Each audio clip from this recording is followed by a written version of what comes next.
There are over 2 million podcasts worldwide, and that number seems to be growing. Even creators who started on other platforms like YouTube and Twitter have started their own podcast.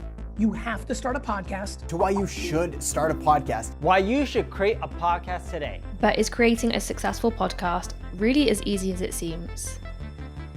I think it's easy to create a bad podcast. It's really easy to create a shitty podcast. It's hard to make a podcast that is actually going to get listened to beyond your small group of friends and family or your company. Arielle Nissenblatt loves podcasts. As she says, she loves listening to them, she loves making them, and she loves marketing them. She's been working in the podcast space since early 2017, and she has a lot to say on podcasts. I was a listener first. I started listening in 2014 to podcasts and was immediately entertained and hooked. And I had never been a huge reader, so listening to podcasts really scratched the itch of wanting to learn about the world or wanting to pop into this conversation going on, about this topic that I wasn't getting because I didn't like to sit down with a newspaper or sit down with a website or sit down with a book because I'm somebody who needs to be moving. Podcasts allow me to go on a walk and also consume all this information. So I started listening, loving it. And then for a while, I was saying I would never have a podcast of my own. I was like, there are too many podcasts, even in 2017, when there were just hundreds of thousands as opposed to millions. I don't need to contribute my voice to this. And then I was like, you know what? I should probably walk the walk too. I advise people on how to make podcasts. I should probably try it for myself and, have the experience of setting up an RSS feed and scheduling interviews and editing tape and even hiring out people to edit the tape for me. So eventually I became a creator myself. But I think ultimately, I just want more people to be able to experience the same thing I did, which was, wow, look at this whole world that can be opened up for you if you just put headphones in or go on a walk or just be quiet for a minute and listen. And I do feel like more people are definitely entering that world, either as definitely a listener, creators, but also as a creator. Like I've noticed so many creators who maybe started on YouTube and they've started a podcast, or they're on Instagram and they've started a podcast. Do you think podcasts are quite easy to get into? Do you think it's like quite easy to create good podcasts? I think it's easy to create a bad podcast. It's really easy to create a shitty podcast. It's hard to make a podcast that is actually going to get listened to beyond your small group of friends and family or your company. I was just talking about this with a friend who's been in the podcast business forever. He was in the radio business for years and years. And not enough people, when they set out to make a podcast, take stock of the community or the audience or the demographics that they intend to be serving. What do they need? Who should be the host? How long should the show be? Why should this show be made? And what are the ultimate goals for it? So this is all to say anybody can start a podcast, right? You don't even need a mic to make a shitty podcast. You can open up a laptop, you can open up Squadcast, you can open up Riverside, you can open up Zoom, you can hit record. And if you want it to be a solo podcast, you open up a free service like Audacity.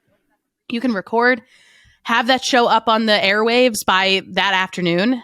That does not mean it's actually going to get listened to. And even if it does get listened to, it doesn't necessarily mean it's serving your ultimate goals. And so I always advise people, think about what your goals are. You don't need to reach tens of thousands of downloads per episode or tens of thousands of people per month. You don't need that, but you need to figure out what is going to be sustainable for you. What's going to make you want to continue doing this?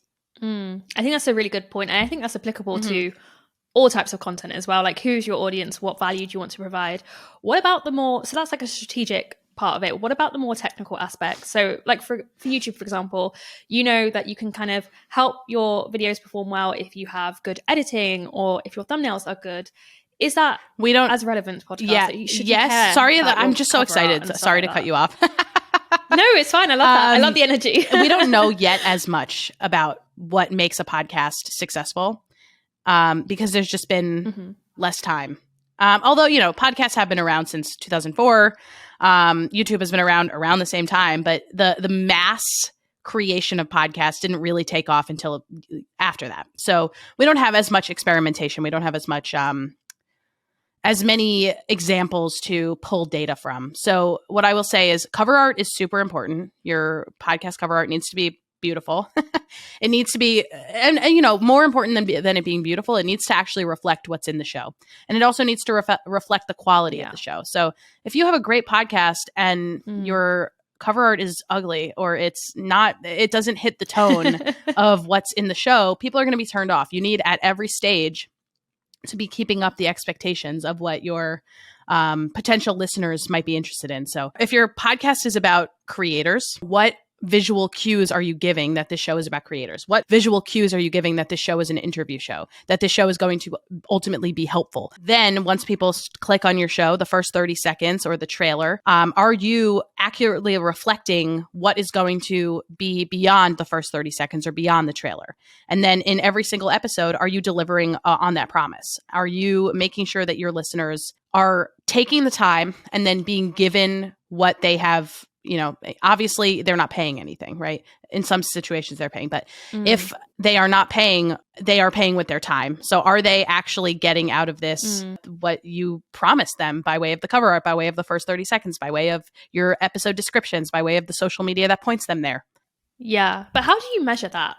Because when I look at the stats, all I'm really looking at is podcast downloads, because there's not much else there to look at. Whereas YouTube, I've got, my click-through rate and things like that. So how do you know if you're being successful with having good cover art and having a good episode where the first 30 seconds are bringing people in? Some podcast hosting sites will give you data such as listen-through rate.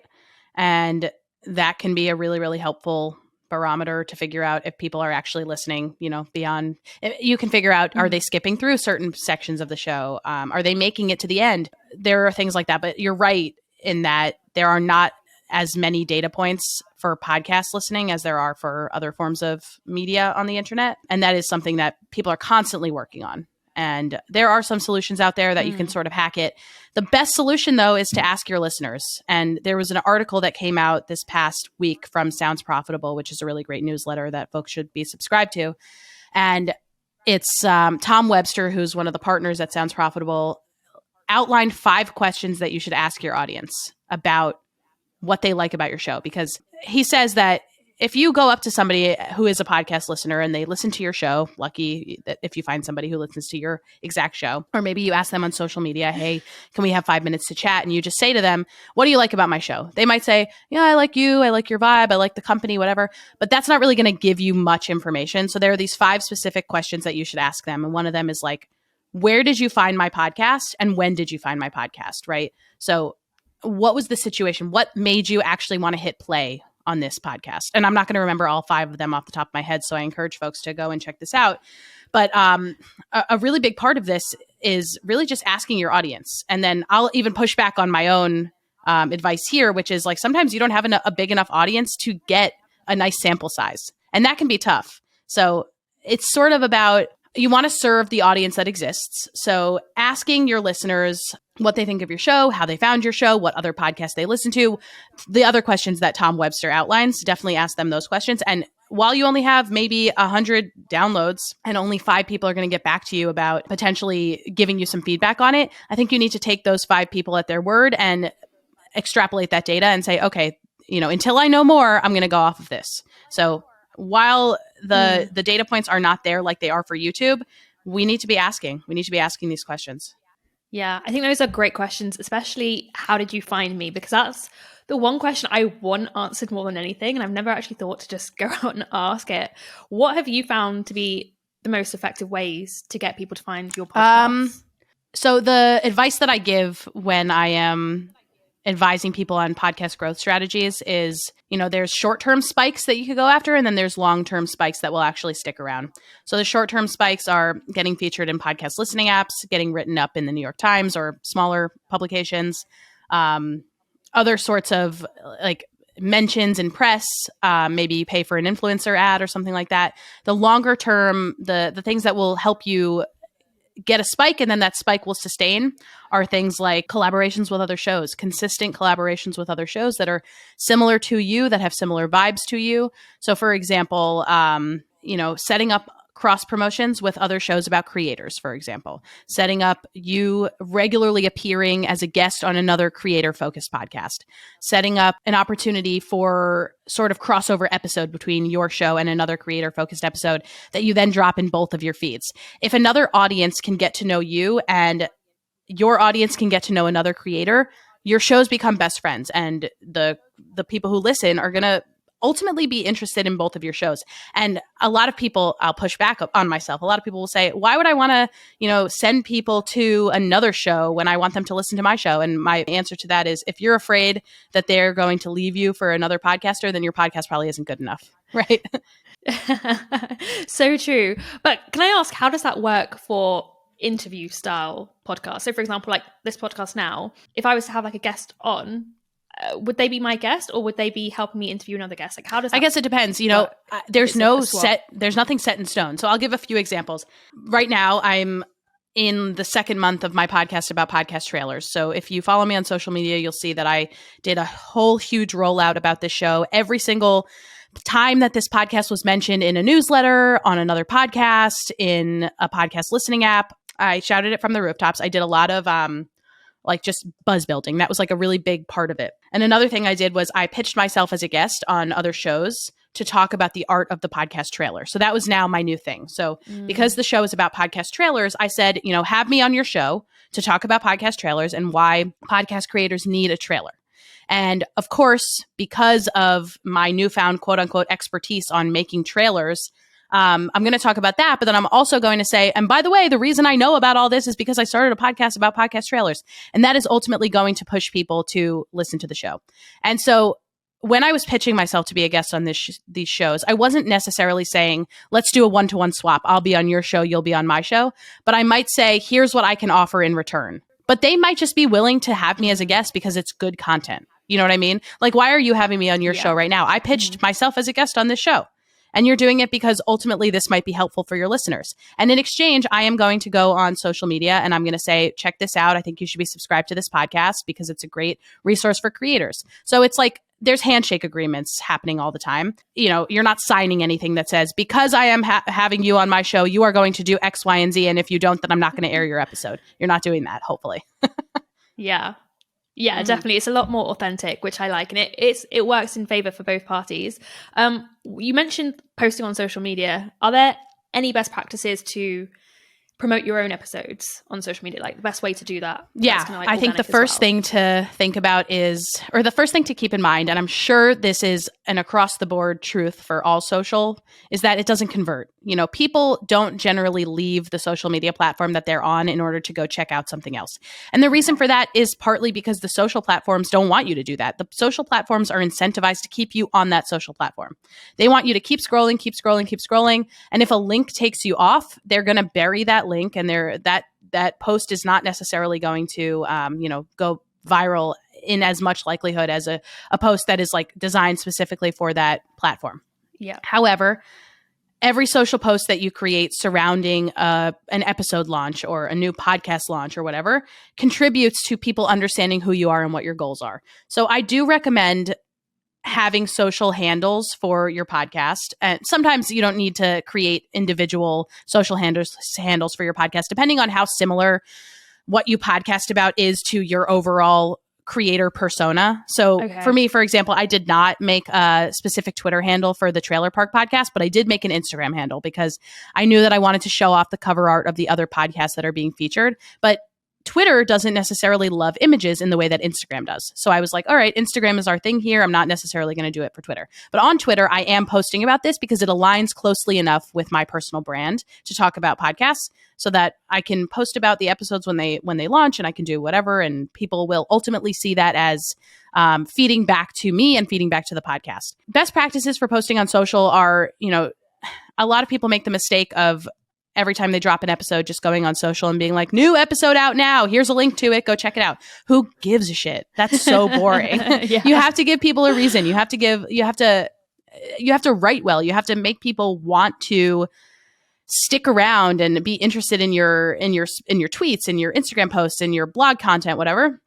I think a good rule of thumb is if somebody were to discover your Twitter, if somebody were to discover your TikTok, your Instagram, your LinkedIn, whatever, they need to see the content that you post as natively written for that platform.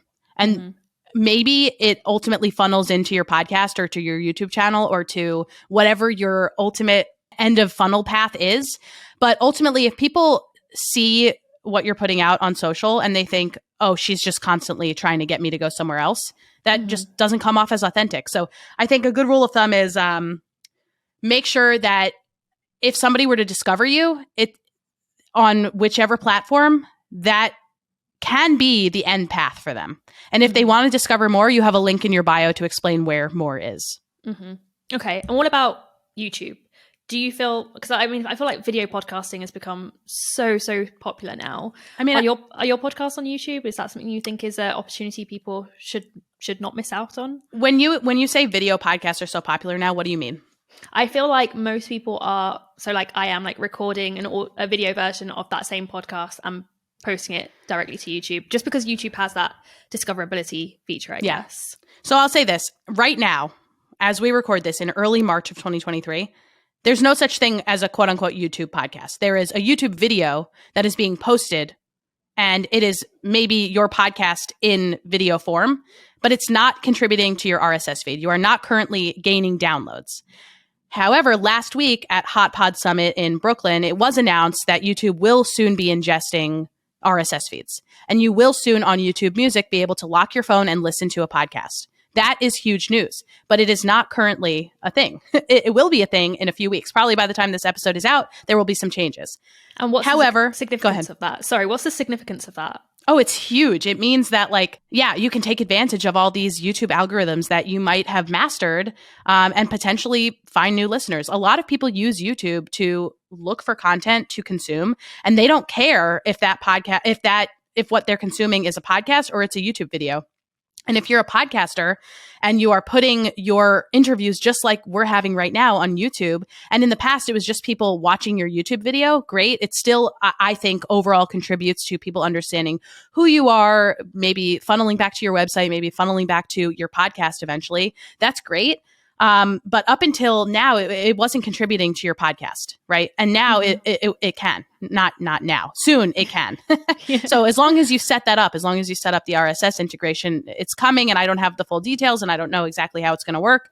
I will know more soon. I'm meeting with somebody at Google at Podcast Movement next week about how they're going to roll this out. But I mean, when people say quote unquote YouTube podcasts or video podcasts, really they are just talking about taking the video that we're recording right now and putting it up on TikTok, putting it up on YouTube, putting it up on Instagram Reels. It's not really a podcast. It's just a video that you're putting, and there are microphones in the image, right? Yeah. We're having a conversation. Very true. So soon that will be a thing. Soon video podcast will be a thing. Me personally, I don't believe that if you like to make audio for the sake of making audio, you need to make video. I think that if you love audio and if your listeners love strictly listening to you with audio, I think it is okay, more than okay. I think it is beautiful and fine to just create audio. I love audio for the sake of audio. I personally don't consume podcasts by way of video. I am out in the park. I'm going for a walk. I'm doing the dishes. I don't have my eyes available when I'm listening in the shower. I don't have my eyes available. I'm not watching. It's expensive too. If you don't have the budget, if you don't have the time, if you don't have the resources to make high quality video content with hopefully multiple camera angles, or else it's boring. If you don't have the budget for that, it might not be worth your time. However, you could take this recording right now, split it up into clips, and those clips could be enticing for people. You could put those on YouTube. You could put those on Instagram. You could put those on TikTok. You can do all that and ultimately get people excited about the content that we're discussing right now. And then maybe that they'll say, oh, you know what? I want more where that came from. I'm going to go check out the show. So I love video content as a way of funneling into the longer form audio content. I don't necessarily think that you must be creating full video episodes. Yeah, no, that's really true. And I agree with you. And that's exactly what we're doing with this podcast.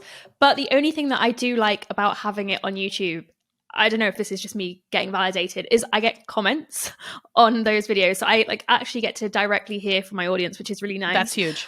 But then I know that Apple has Apple ratings and things like that. Is it important do you think to get reviews and ratings on your podcast? And if so, what's the best way to encourage it, I guess?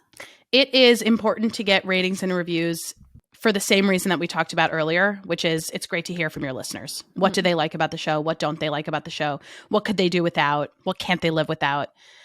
It is not important for the algorithm. You will hear people on podcasts all the time say, leave us a rating and review, help us ride the algorithm waves. And it doesn't mean anything. There have been articles put out by Apple for years now saying that that's a thing that happened years ago. It is not a thing anymore. So get it out of your vocabulary, listeners, that when you're creating a podcast, you don't need to say that. You can ask for ratings and reviews because it looks good, because it feels good to receive them, and also because social proof is important. You know, if somebody goes to your podcast on Apple Podcasts and they see no ratings and reviews, they might be like, oh, does anybody even listen to this show? So it is good for that reason, but it is not doing anything. It's not helping, not anything. It's not doing anything to help your show ride the algorithm waves or ride the charts or anything like that. It is good because of social proof. It's gonna mean, oh, somebody was here before me. So I encourage them. I encourage you to ask for ratings and reviews, but I also encourage you to ask for ratings and reviews in a way that is different. You know, you're going to hear every single podcast you listen to is going to say,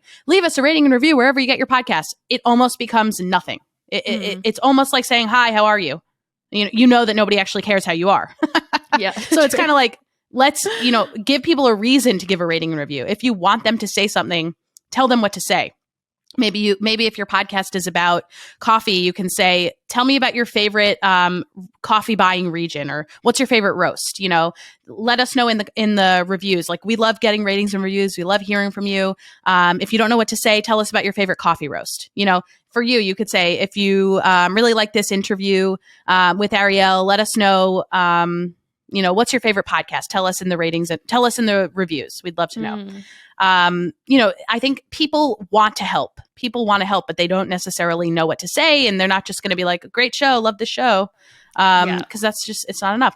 And then also change up your call to action every single episode. So it takes time. And like, sometimes you're going to want to tack on an outro that has the same, leave us a rating and review wherever you get your podcast. But it will be more effective for you if you say something like, hey, I would really love to hear from you. And here's why I would really love to hear from you. It really does help. I was talking to my friend Arielle, and she said that, while they don't help with the algorithms, it does mean that ultimately people are seeing that there are people here listening before them. So you could say something like that and then change that up, use a different anecdote next time.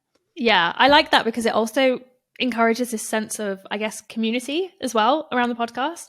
Are there other ways that creators can do that, like build a community from their podcast? Yeah, tons. I mean, it depends. So I manage the community at Squadcast, and a lot of people have asked me over the years, like, I think it's very buzzy to say, oh, I'm building a community around my podcast. I'm building a community around this. Not everything needs a community. So again, like social media, I want you to take the weight off your shoulders to think like, why isn't my social media converting? Also, you don't necessarily need a community around your podcast. Not every podcast lends itself to community. If your podcast is a 5-minute podcast about the news in the podcast space, for example, there is a podcast like that. It's called Pod News. It's great. Podnews.net. There's also a daily newsletter, podnews.net. James, who is the editor there, doesn't necessarily need to be building a community around this content. He needs to be building loyal subscribers who share his links.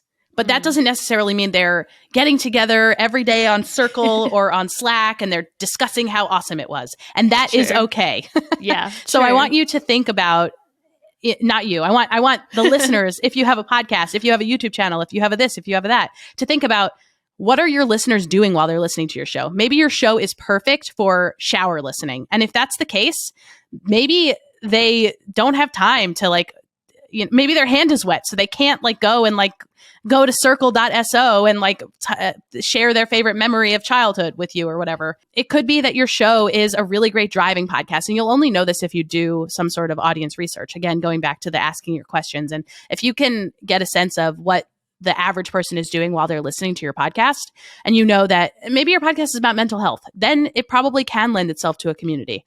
Maybe your podcast is about sports and people really love the cult of personality around you as the host. Maybe then there's a community that springs up around your show. But I think if you have to force it, it's not going to come naturally. I think if you are begging, you are pulling teeth to try to get people to respond to you in some way, then it's going to be pretty hard to build a community around your podcast.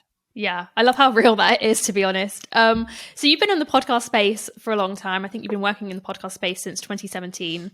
What has changed since then, and what do you predict for podcasts? Like, how will everything change?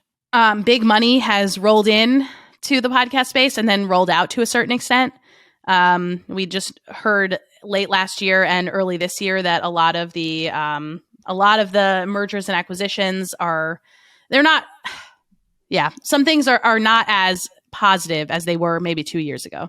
And it could be because of the perceived economic downturn or the economic downturn, depending on where you are. But yeah, like a lot of companies have rolled up. So SiriusXM is a pretty big player. iHeartRadio is a pretty big player. Spotify, big player. NPR, big player. And a lot of these companies have made smaller acquisitions within and then have let people go, or have cut productions or have cut budgets. And celebrity podcasts are also a thing, and they will continue to be a thing because a lot of bigger production agencies make a bet and say, you know, they're going to bring in listeners. And either they do or they don't, depending on how that celebrity is able to garner an audience. And so I see those continuing, but what I don't necessarily see continuing is just spending on more acquisitions. I think that's going to pause for the near future. And I think independent creators will continue to make audio. That is my prediction, is they will not stop. And that's a beautiful thing. And sometimes those independent productions will take off and they will find audiences and they will even build communities. And maybe they're even going to find funding. Maybe they will get picked up by larger agencies, but independent creators will do it on shoestring budgets no matter what. Whereas the people that are waiting for larger funding, the people that are looking to get picked up by iHeart, by SiriusXM, by Spotify, by Gimlet, I don't necessarily see those continuing to happen, at least for the next 6 months or so.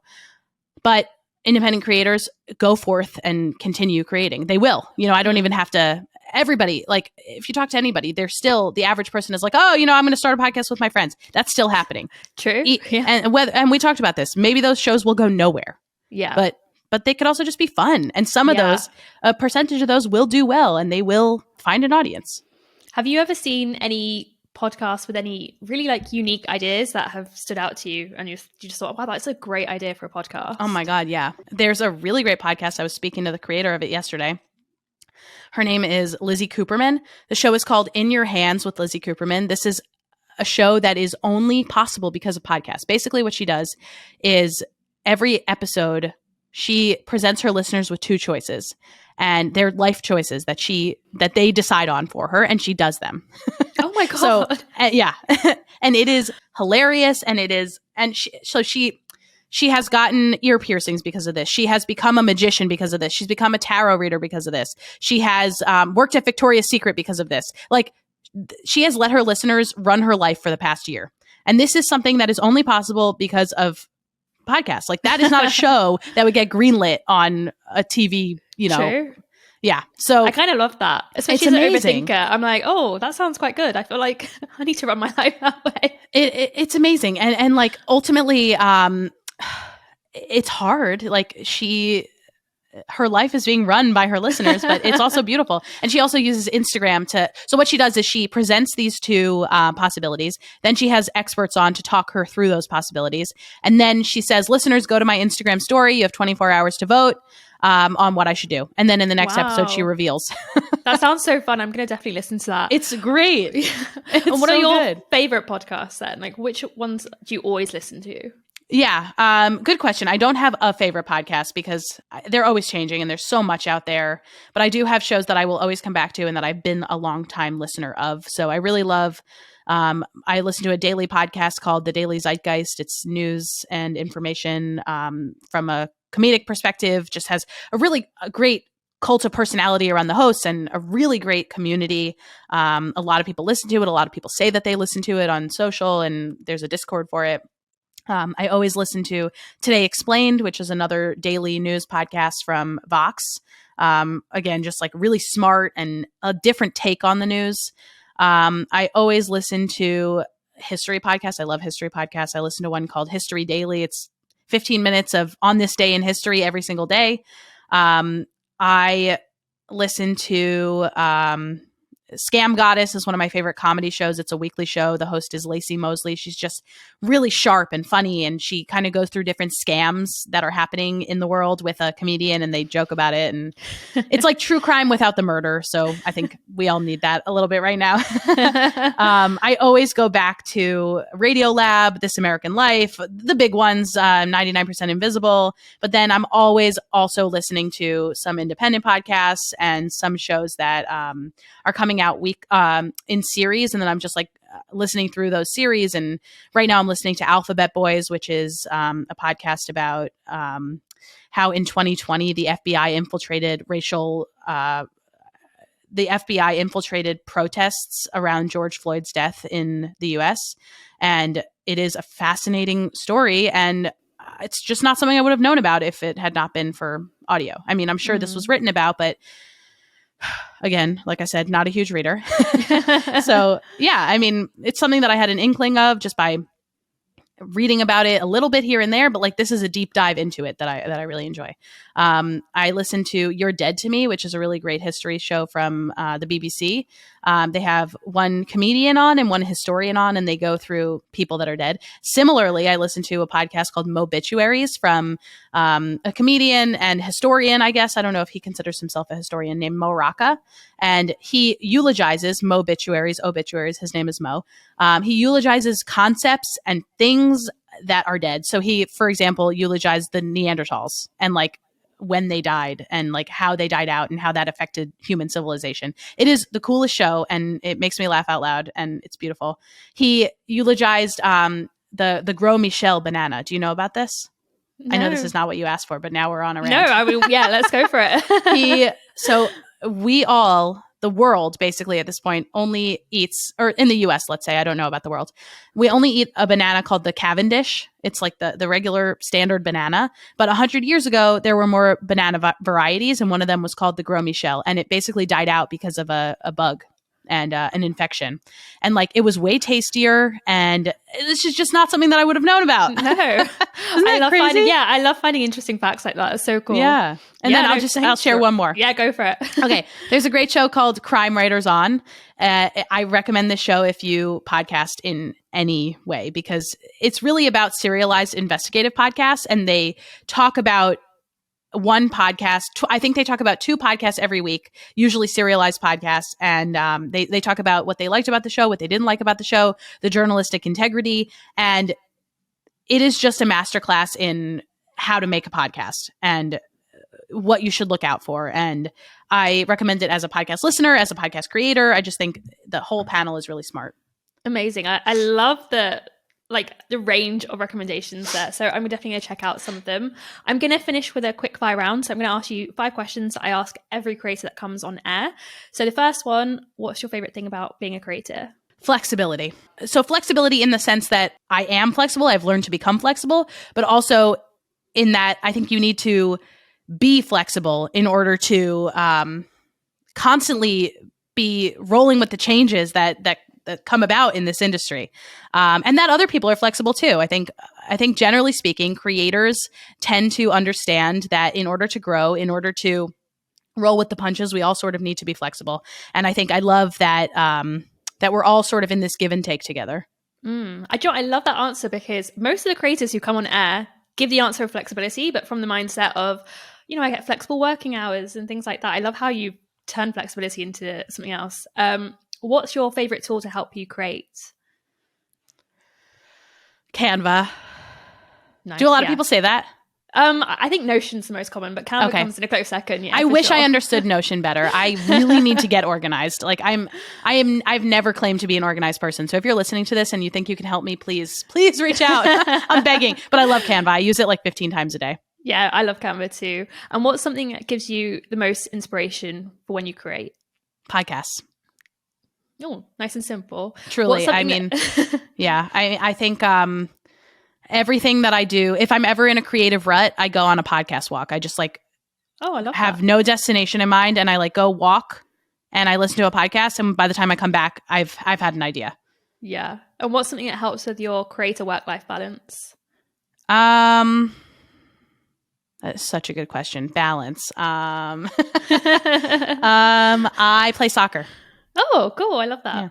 And what's one piece of advice that you'd give to other creators? Try not to see people who have similar topics or who are sort of in your niche as competition, but as potential collaborators. Oh, that's really good advice. I like that.